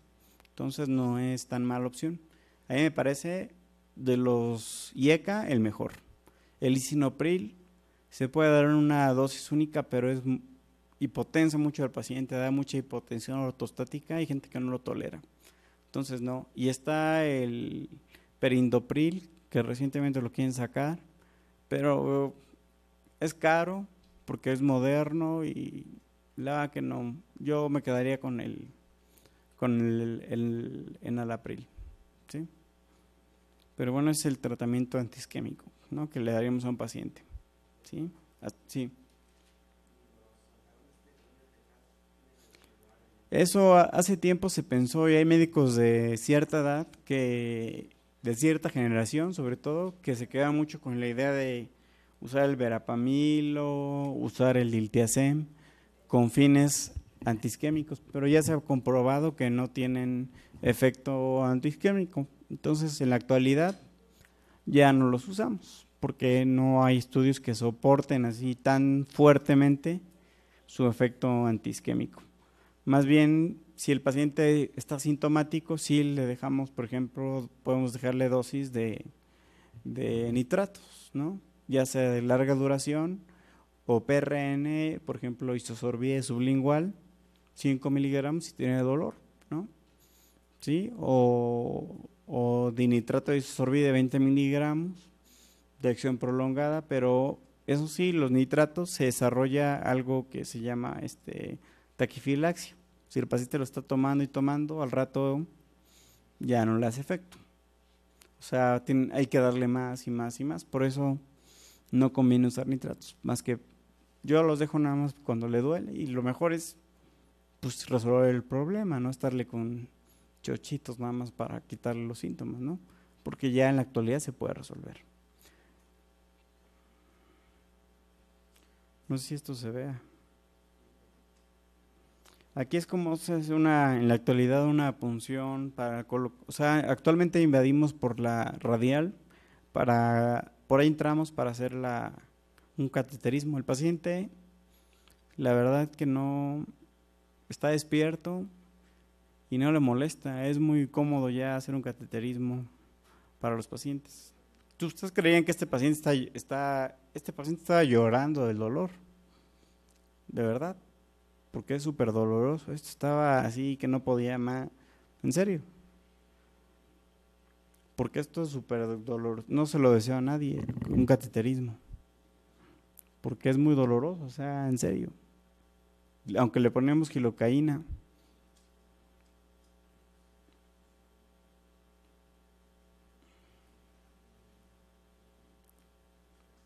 Es el introductor, a través del introductor lo ocupamos para meter los catéteres ya largos que van hasta el corazón. Bueno, le pedí permiso al paciente si le podía grabar su llanto y me dijo, sí, grábame llorando. La que el paciente está bien tranquilo, para que vean que el paciente está super light, no es como una operación que el paciente tarda con dolor 3 meses, o sea, lo dan de alta y todavía dice, doctor, deme algo porque no aguanto el dolor. No, al día siguiente lo das de alta. O sea, es algo que ha revolucionado la medicina, el intervencionismo coronario, ¿sí? Y es así como se ve. Estas son las coronarias vistas en angiografía. ¿Sí?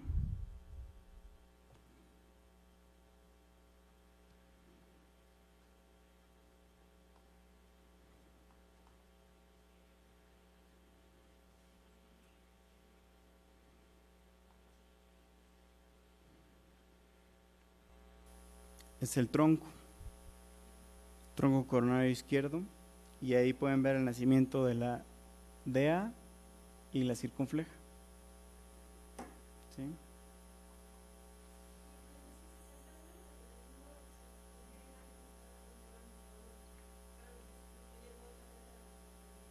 Con puro rayos X. Nos ponemos un mandil de plomo y encima el traje quirúrgico y subimos el catéter guiados por rayos X hasta que nos canulamos. Moviendo el catéter nos canulamos, ya que estamos canulados, ya movemos el arco en diferentes proyecciones para ir haciendo los disparos. Todos con rayos X. O sea, no metemos cámara ni nada, es con puro rayos X.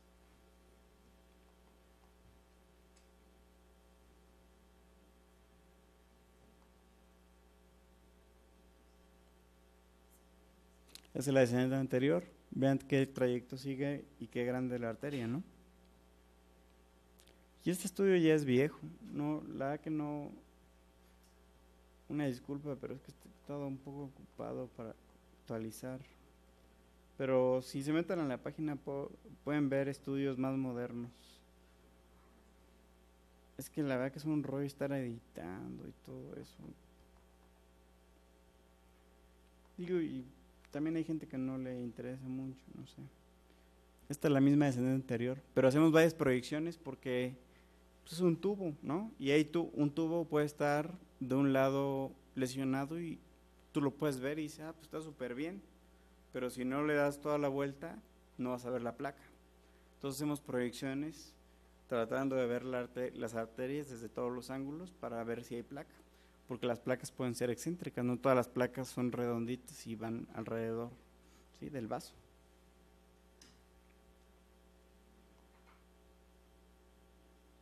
Y es la coronaria derecha. ¿Sí?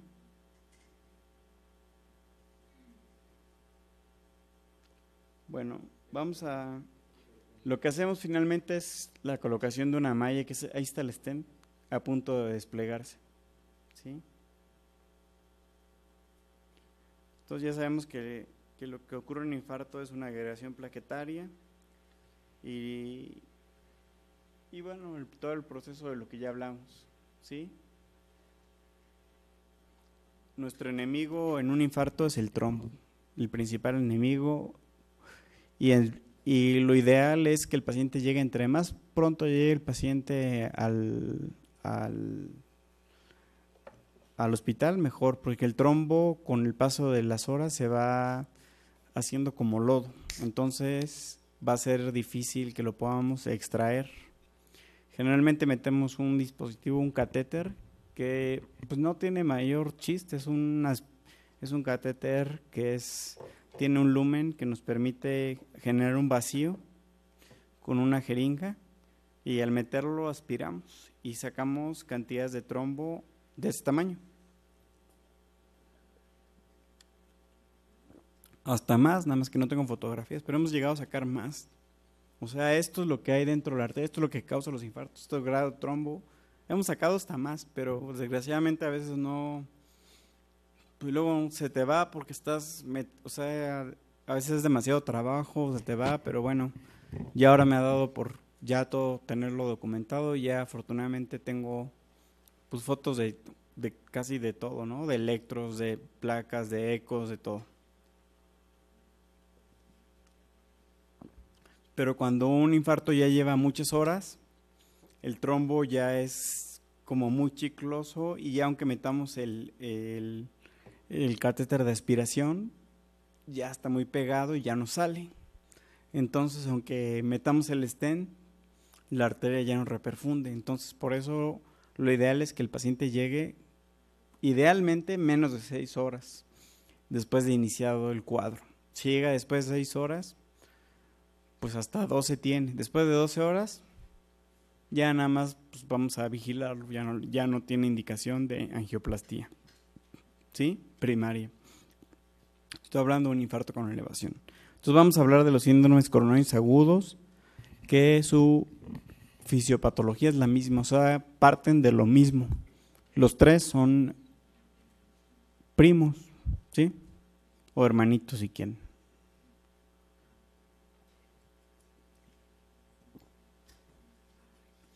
Pero bueno, está la angina inestable. Que la angina inestable es toda angina que inicia, es toda angina que puede ser incluso de esfuerzo. O sea, por ejemplo, alguien que va subiendo las escaleras y le da angina, puede ser inestable, ¿sí o no? ¿Quién me puede decir si es verdad o es mentira lo que estoy diciendo? Si nunca había tenido angina ese paciente, es inestable. Si el paciente ya tenía, es estable. Toda angina de reciente inicio, aunque sea con esfuerzo, es inestable. ¿Sí? O sea, si alguien me dice, es que estaba corriendo y me dio dolor de pecho, no importa.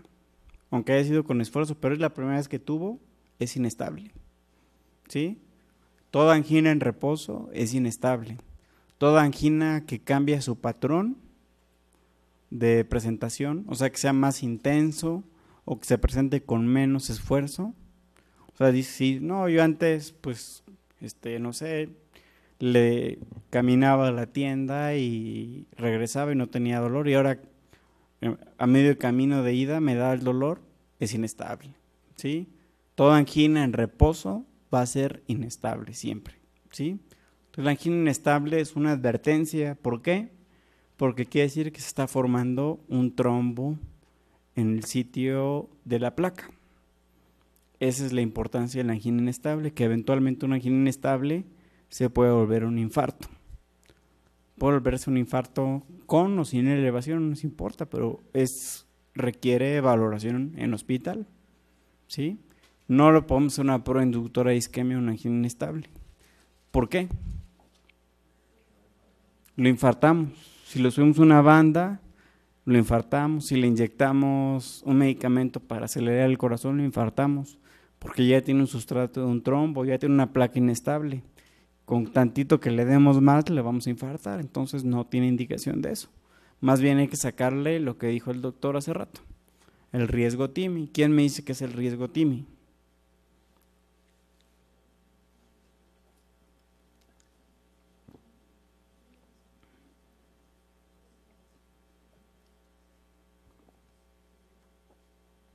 A ver, doctor, ilumínanos.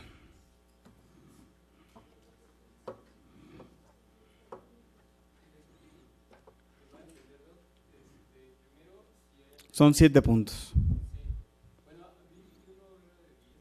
Es que hay para el infarto con elevación, pero nos interesa para el infarto y la angina inestable. Para el infarto sin elevación y angina inestable, que van muy ligados esos dos.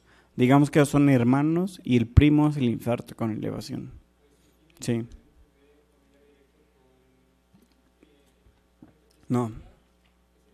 No. El riesgo TIMI es mayor de 65 años, uso de aspirina en los últimos 7 días. ¿Qué más? Ayúdame porque yo no me lo sé. Alteraciones del electrocardiograma, ¿sí? 2 episodios de dolor en las últimas 24 horas, enfermedad coronaria conocida. ¿Qué más? ¿No?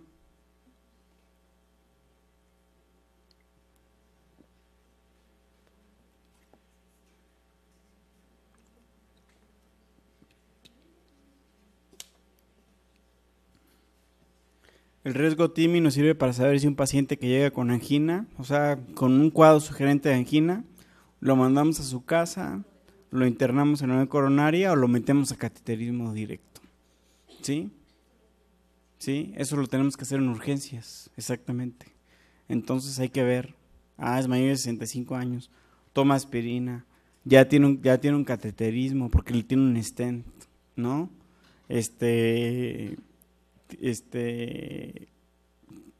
¿Qué más? Tuvo 2 episodios de dolor previamente, ¿no? Entonces ya tiene 4 puntos, el riesgo intermedio, ¿sí? Díganme los demás.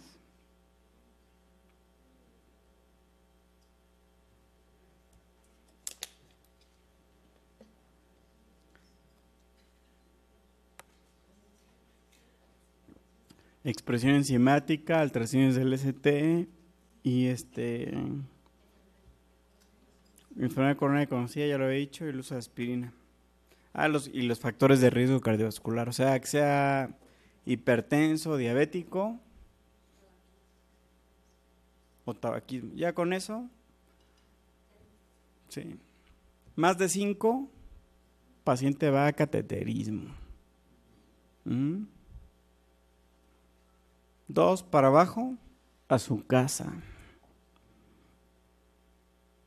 ¿Sí? Por eso hay que valorarlo, porque puede ser un dolorcito de nada, pero lo mandas obviamente con datos de alarma.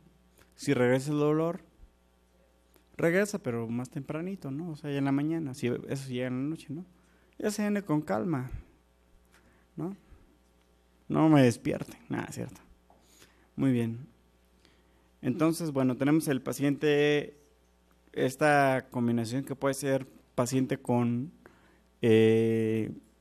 angina inestable o infarto sin elevación. La única diferencia entre las dos, ¿cuál creen que va a ser?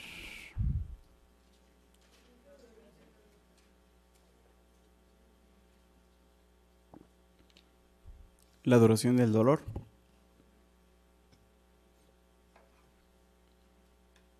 A uno el dolor le va a durar menos de 20 minutos y el otro puede ser que sí llega con dolor. Pero hay gente que es diabética y que no tiene dolor. Entonces, ¿cuál sería la diferencia real entre una angina inestable y un infarto sin elevación? Porque los dos, el electro puede tener lesión subendocárdica, puede tener ondas T invertidas, pero no va a tener elevación, ¿sí? Exactamente, doctor. La expresión enzimática es la diferencia. Entonces, paciente que veamos así como que dudosón, tiene un TIMI intermedio, porque ya tiene un stent, tiene un dolor así raro, pues mejor le tomo unas enzimas cardíacas para salir de dudas, lo dejo en urgencias un rato, le tomo otro electro, sale normal, lo mando a su casa y que a lo mejor si sigue con dolor que lo protocolicen con calma, mientras que le ajusto, le aprieto el tratamiento, si toma desde, le agrego clopidogrel si no lo tomaba, le aumento la atorvastatina, le controlo bien la presión, le checo el perfil de lípidos para que esté todo bien, y ya que esté sin síntomas, a lo mejor le hago una prueba inductora de isquemia, ¿no? Y ya veo si realmente tiene algo o no, pero ya que esté sin síntomas, no con síntomas, lo voy a mandar a hacer una prueba inductora de isquemia. ¿De acuerdo? Entonces sí hay que valorarlo. Pero la única diferencia entre un infarto, entre un paciente que tiene angina inestable y un infarto sin elevación son las enzimas, expresión enzimática. La única diferencia, así práctica, ¿sí? Porque electrocardiográficamente se pueden ver idénticos, ¿sí? Algo muy importante, un infarto sin elevación no tiene urgencia de cateterizarse, así que no hay que mandarlo como que de manera urgente a un tercer nivel o a una sala de hemodinamia a que le reperfundan la arteria. ¿Por qué? Digo, no hay un tiempo de ventana, ¿sí? Pero sí puede haber pacientes que se puedan beneficiar de un tratamiento temprano o una coronariografía de manera pues mucho más rápida que otros pacientes, sobre todo los que salgan con un puntaje alto del TIMI, ¿sí? Los pacientes que vamos a meter a coronariografía les iniciamos medicamentos que se llaman o se conocen como inhibidores 2B3A. ¿Alguien los conoce? ¿O me puede dar un ejemplo? Nombrar uno, aunque sea la marca. No lo vamos a decir a nadie, no está saliendo en la tele. Bueno, creo, no hay cámaras. Bueno, está lo que usamos para pacientes que van a cateterismo directo, usamos apsiximab, ¿sí? Que es el Reopro, solamente es el único que hay, ¿sí? Si un paciente lo planeamos pasar a unidad coronaria y eventualmente hacer un cateterismo en las próximas horas, o sea, puede ser al día siguiente o próximas 24 o 48 horas, le iniciamos tirofiban, ¿sí? Que es el inhibidor 2B3A, que nos ayuda para disminuir el trombo que vamos a encontrar, que es el principal enemigo que les hemos dicho durante una intervención coronaria percutánea. ¿De acuerdo? Entonces, de una repasadita al riesgo TIM es importante, ¿sí? En estos dos, particularmente en la angina inestable y el infarto sin elevación del segmento ST. Perdón. Entonces el manejo del riesgo bajo es conservador, manejo ambulatorio, datos de alarma y tratamiento antiisquémico, ¿sí? Y lo que ya había dicho, el riesgo intermedio alto puede ser, bueno, manejo farmacológico hospitalario. Le vamos a dar, a estos pacientes les vamos a dar heparina, ¿sí? Puede ser heparina fraccionada o heparina no fraccionada, ¿sí? Subcutánea, antiagregantes, como ya dije, inhibidores 2-beta-3A. Si va a sala de hemodinamia directo, vamos a usar Reopro, si no, vamos a usar tirofiban. Y le podemos dejar nitroglicerina intravenosa en infusión, ¿sí? Y si la conducta es intervencionista, bueno, pues ya. Pero ninguno de estos es urgente, ¿sí? Y no hay un tiempo de ventana, ¿sí? Como tal. Ahí les va un electro. A ver quién me lo contesta. ¿Quién es el bueno de los electros? ¿Quién le gusta la cardio aquí? Levante la mano. ¿Nada va a aplicar para cardio? No, por favor, es el futuro. Bueno, está bien, así no tengo competencia. Sale, doctor. ¿Qué le ves?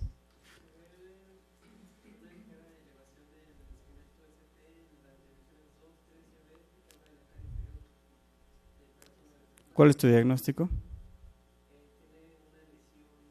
O tu diagnóstico así como de colegas, porque ya eres mi colega, ya así viendo tu diagnóstico ya te puedo decir casi colega, ¿no? ¿Qué es? Tú me dices, doc, te traigo esto para que lo metas a cateterismo. ¿De dónde? Inferior, ¿no? Este infarto inferior para que le abras la derecha. Sale, va. Ok, gracias. ¿No? Yo te pregunto, ¿tiene extensión a ventrículo derecho? No, está tranquilo. ¿Cómo sabríamos si tiene extensión mecánica a ventrículo derecho? ¿Qué manifestaciones da? No, el ventrículo derecho está antes del pulmón. El paciente se hipotensa porque el corazón derecho tiene que mandarle la precarga al ventrículo izquierdo. Entonces, si no tiene precarga, se hipotensa el paciente. Entonces, cuando se extiende, se puede extender eléctricamente, o sea, el electro puede estar alterado, pero si cuando se extiende mecánicamente, el paciente generalmente tiene alteraciones en la presión, en la TA, está hipotenso. Entonces le manejamos volumen intravenoso y le quitamos los nitratos, obviamente. Por eso siempre usamos medicamentos IV. Idealmente, generalmente tratamos de usarlo lo más que se pueda IV, por si hay que suspenderlo, no quede el efecto residual de un medicamento que se administre vía oral, ¿sí? Más en un infarto inferior hay que tener cuidado, son traicioneros. Y la coronaria derecha es traicionera. Se bloquean. Lo está saliendo en la arteria y se bloquea. Entonces, durante el procedimiento hay que poner un marcapaso. El fin de semana me pasó uno, así, tal cual. Durante el procedimiento se bloqueó y así de repente ves el monitor, estás abriendo la arteria, va abriendo todo bonito y de repente 35 de frecuencia. Inmediatamente puncionar vena, meterle un marcapaso por acá vía femoral y cuando se lo metes se movió algo y fibrila y darle 2 choques. La paciente, ay, perdón, me quedé dormida. Ay, sí, se durmió, no se preocupe. Y ya le pones el marcapaso y ya. Por suerte todo salió bien. Pero es lo padre de cardio, que hay como emoción. Si no, no habría emoción en la vida. A ver, quién me dice que tiene este paciente?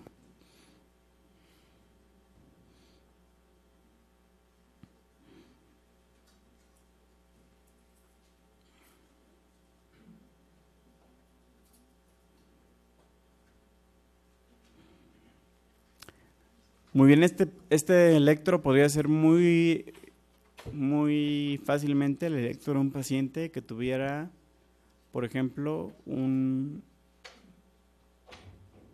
angina inestable y les llegara, o un paciente que tuviera un infarto sin elevación.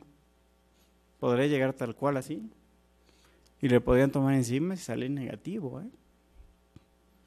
Pero yo sí lo vería como, está muy alterado el electro, yo sí igual lo dejaría hasta internado. Habría que sacarle el TIMI, pero está bien alterado porque tiene muy feo el electro. Se le cae el ST y tiene ondas T invertidas en toda la cara anterior, en D1 y ABL, ¿no? Entonces yo creo que tiene la DA bien tapada, o sea, no al 100%, pero sí a un 99.9%. Bueno, entonces, ¿qué vamos a hacer con el infarto con elevación? ¿Qué es lo importante del infarto con elevación del ST para que se lleven a casa y los puntos clave? Así para que lo tengan así en mente. El infarto con elevación del ST se va a manifestar, como su nombre lo dice, con electrocardiográficamente con isquemia subepicárdica, que puede ser de localización de 2D3 AF, que nos habla de la pared inferior, generalmente corresponde a la coronaria derecha, puede ser en D1 ABL, a veces B5 y B6, que va a corresponder a la cara lateral. Cuando es D1 y ABL es lateral alta, le llamamos. Cuando es B5, B6 le llamamos lateral baja. Cuando es B1, B2 le llamamos un infarto anteroseptal. Cuando va de B1 a B4 es un infarto anterior. O hay quien le llama, bueno, es un anterior normal. Cuando va de B1 a B6 se le llama anteroapical. Y cuando va de B1 a B6, D1 y ABL, se le llama anterior extenso. Nota, esta nomenclatura varía en todos los libros, así que, o sea, no hay como una norma establecida porque cada quien le cambia un poquito el nombre, ¿no? Pero más o menos, o sea, sí hay un acuerdo en que si está de B1 a B4, B1 a B6 va a ser anterior. Si está de B5, B6, D1 y ABL es lateral, ¿no? Si está en D2, D3 y ABF es inferior, eso sí está de acuerdo. Lo que sí varía mucho es en la anterior, la literatura sí varía un poco los nombres, ¿no? O sea, ahí en B1, B4, B1 a B6 varía mucho dependiendo de la literatura, si leen el castellano, si leen el Sodipayare, si leen, hay muchos libros, si leen el Brangwald, manejan diferentes términos, pero para fines prácticos es la descendente anterior, o sea, no hay, o sea, es la misma arteria. Pueden ponerle infarto anterior y ya, punto. El que sí es extenso y no hay duda es el que va de B1 a B6, D1 y ABL. Ese nadie les puede decir que no es un anterior extenso, ¿sí?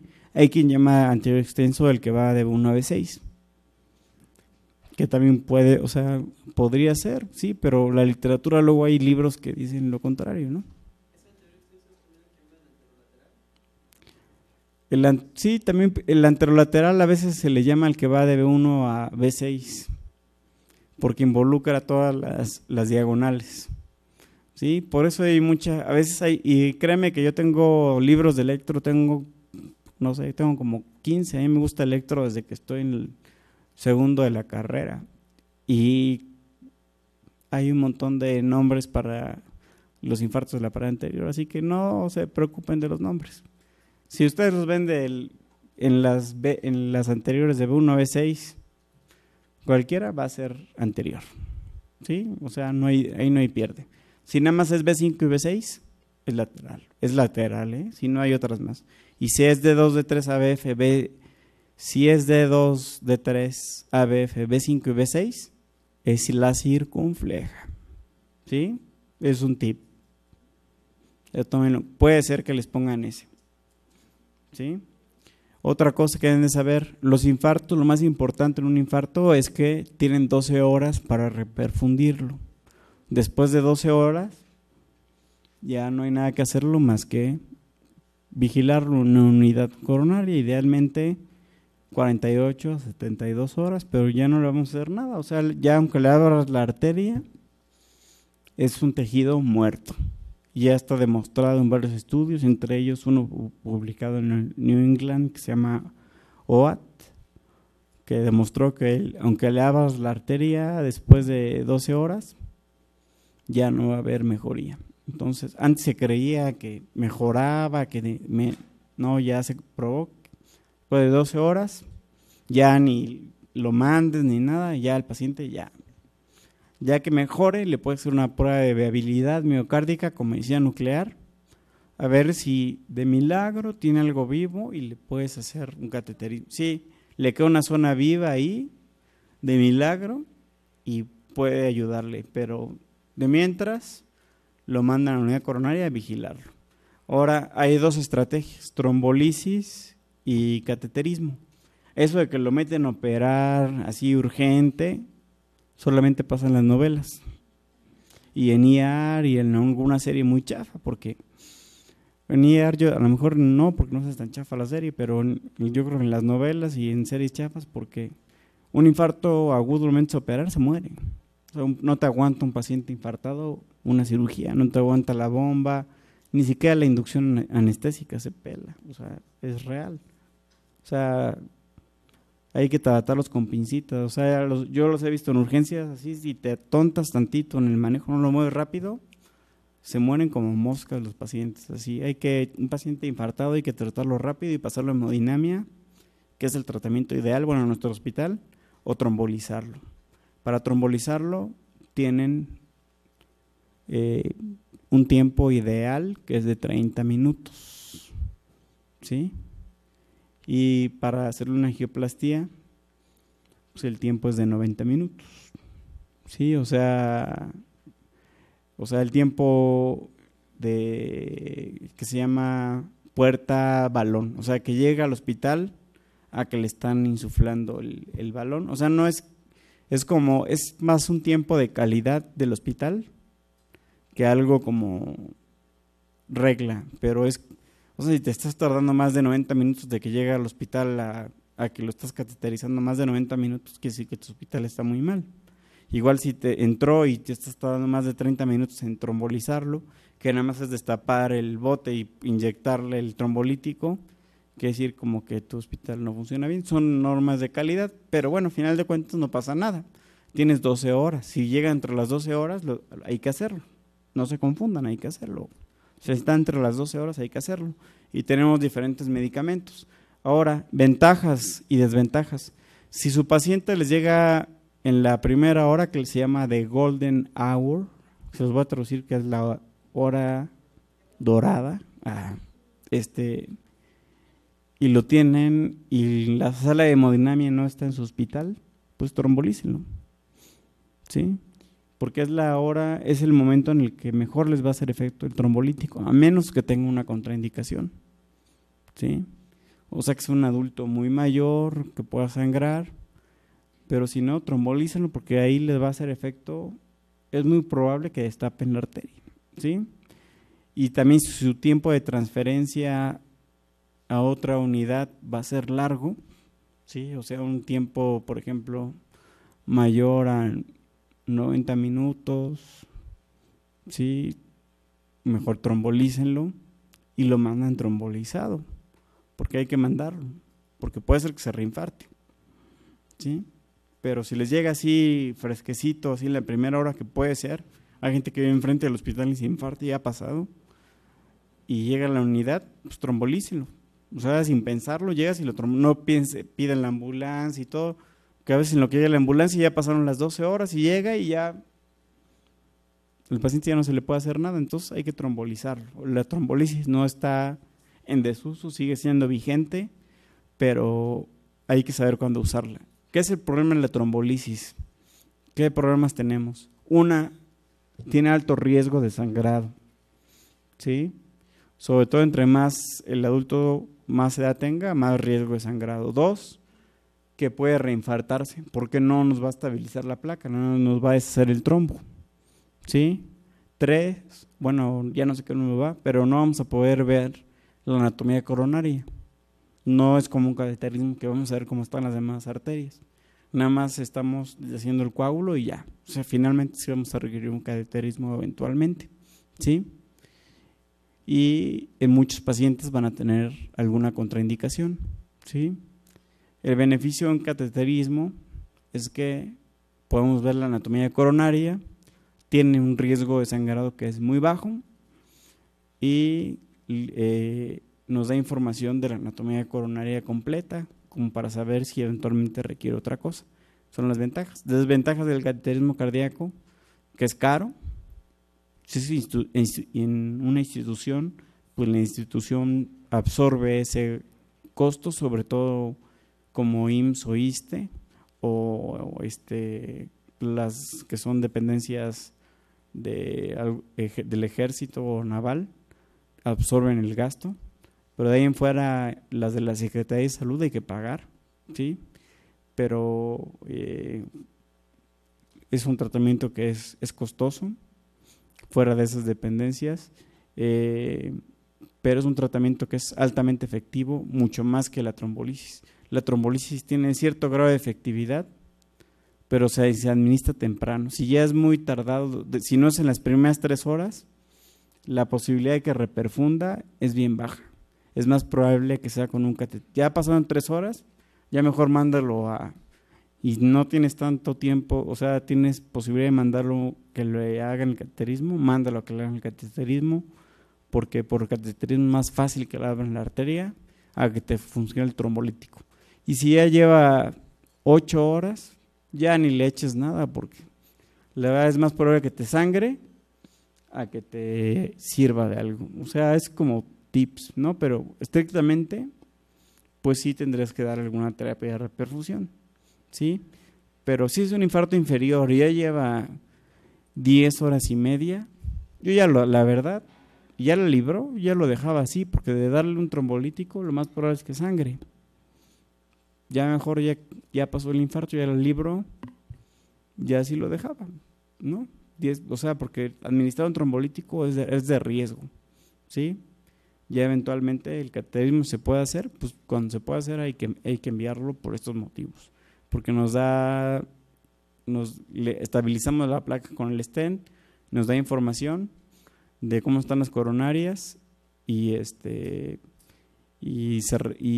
veces, bueno, a veces se pueden tratar otras arterias en ciertos contextos muy específicos y se pueden resolver otros problemas, por ejemplo el bloqueo, ¿no? Que pueden tener un infarto inferior colocándole un marcapaso en la misma sala de hemodinamia, ¿sí? Entonces son así como las cosas que deben de saber de un infarto con elevación del segmento CT, así como a grandes rasgos, ¿no? Esos son los stents para que los vean, ¿sí? Son súper chiquitos, son pequeños porque los vasos son muy pequeños. Los vasos más pequeños que tratamos son de 2.5 milímetros y tenemos el de mayor diámetro hasta 5 milímetros y los podemos expandir hasta como 5.5 milímetros, ¿sí?